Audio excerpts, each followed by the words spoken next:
Hey guys, today we are making very simple and delicious cream cheese frosting.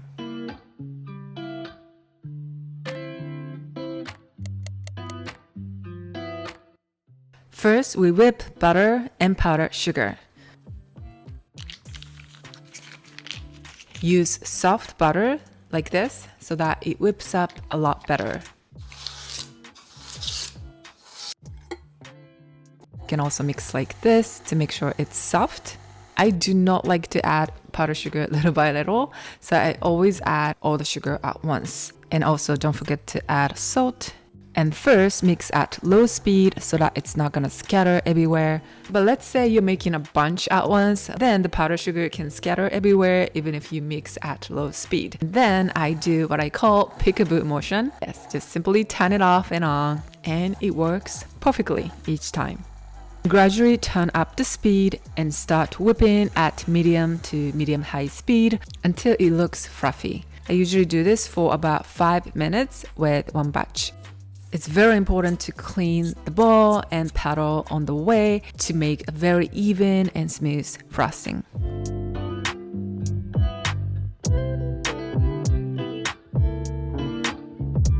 Okay, now it looks nice and fluffy, and then we're gonna add cream cheese. I usually leave it at room temperature for about 15 to 30 minutes before I use it, so it's not extremely cold and soft enough to blend with butter easily.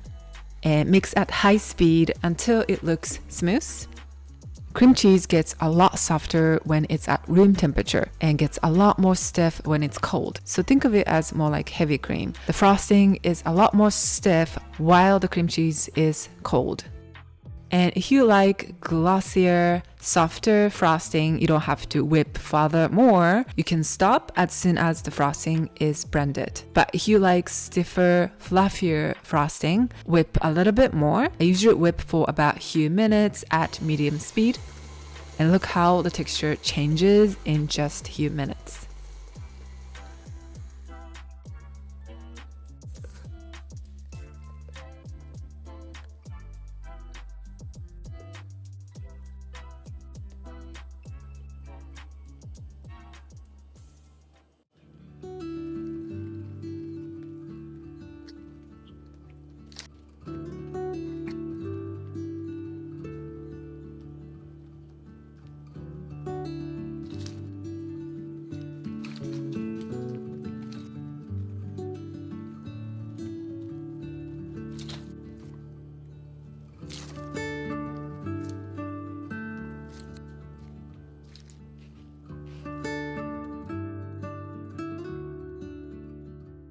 This frosting is not too sweet and you can really taste the cream cheese. It goes so well with any kind of desserts. Because it contains cream cheese, I do not recommend leaving it at room temperature for a very long time. But this is the frosting in 3 hours at room temperature. And as you can see, it can hold the shape pretty well.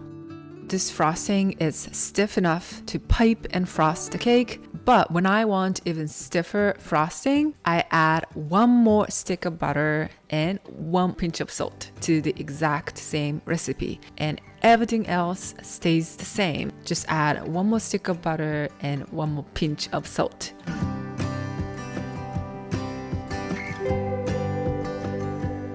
With this one, right after the cream cheese is blended, I do not whip too much. I usually whip for about a minute at medium speed because it already contains more butter and it's already fluffy. It gets a little bit too airy when I whip for a few minutes. That's my preference, but it's up to you.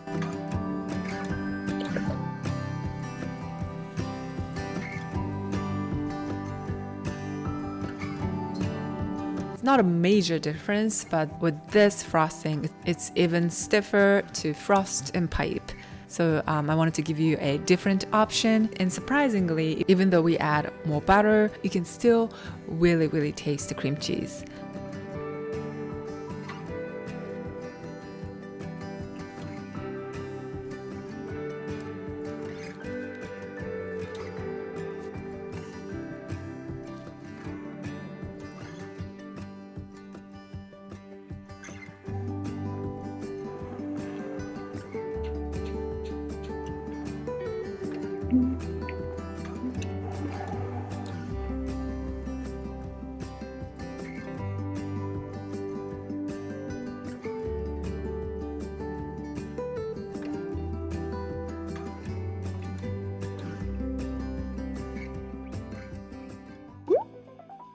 This frosting needs to be refrigerated, especially because it contains cream cheese. Store in the fridge in an airtight container. You can store for up to 5 to 6 days in the fridge and a few months in the freezer. It might be just because the frosting is not whipped enough, which is not a problem if you want softer, like smoother, shinier frosting. But if you like stiffer, fluffier frosting, whip more.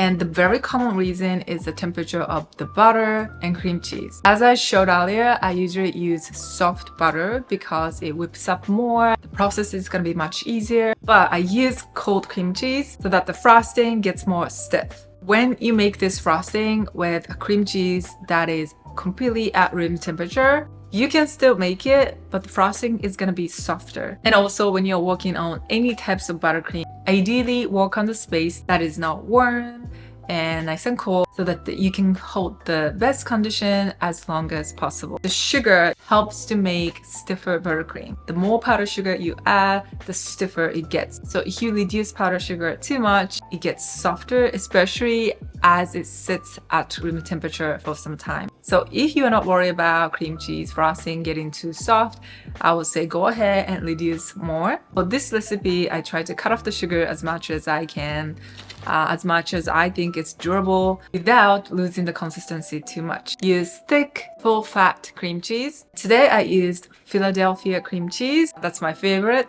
as many of us love it. So that's it for today. If you have any other questions, please drop on the comment section below and I'll try to answer as many as possible. Thank you so much for watching. Enjoy pastry living and I'll see you next week. Bye bye.